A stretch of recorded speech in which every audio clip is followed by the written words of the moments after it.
All My Friends Hate Me stars Tom Stourton as Pete, who's cautiously excited about reuniting with his college crew for a birthday weekend.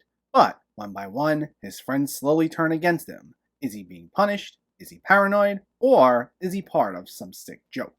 This is directed by Andrew Gaynor, and it had a limited theatrical release and VOD release back in March. It's a horror comedy, but it's less a scary film, and instead it explores the dreads of social anxiety. A lot of the film hinges on Pete's fears regarding if his friends actually still accept him, which is something we can all relate to in some way. The horror aspect is played up in a similar manner to last year's Shiva Baby, which itself wasn't a horror movie, but played up a lot of the social anxieties experienced by its lead character, as if we were in one, with a sense of claustrophobia and dread brought about by reactions to some of the simplest questions. And this takes a similar approach. Here, the neurotic and somewhat obliviously narcissistic Pete used to be your typical college jock who was captain of the drinking team and was always the life of the party wherever he went. But now, he's moved on from that life and he's now made it his mission to show everyone how far he's come and how he's matured, as it seems like they still retained a little bit of that college liveliness he left behind. But at the same time, he starts to get in his own head when attempting to show off who he is now, and he begins wondering if his old friends are trying to officially oust him from the group. Now, I'm generally over films where a lot of it hinges on, is it real or is it in their heads, which we especially see in a lot of slow-burning, lower-budget horror films. But All My Friends Hate Me plays with that concept in a much more grounded, but relatable and humorous way that I generally found quite enjoyable. There's less of an actual danger that Pete's in or thinks he's in, but the way in which he goes into existential crisis mode and questions if he's outgrown all of his previous relationships and what his direction should be from there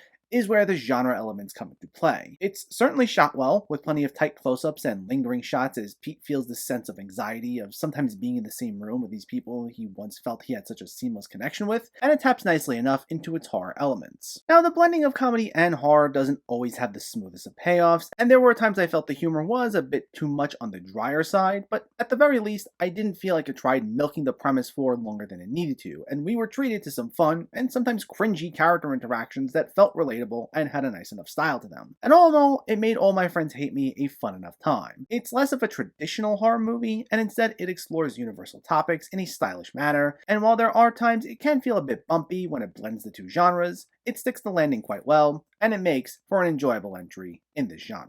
All My Friends Hate Me gets a 7.5 out of 10. So let me know, did you see All My Friends Hate Me, or are you planning to see it, and what were your thoughts? Did you find it funny? Do you actually think it was scary? Let me know in the comments below so we can discuss. Also, if you enjoyed this video, please give it a like and share it, and for more movie reviews and film discussion, please make sure to hit that subscribe button to stay updated. Thanks for watching everyone, and keep having fun with film.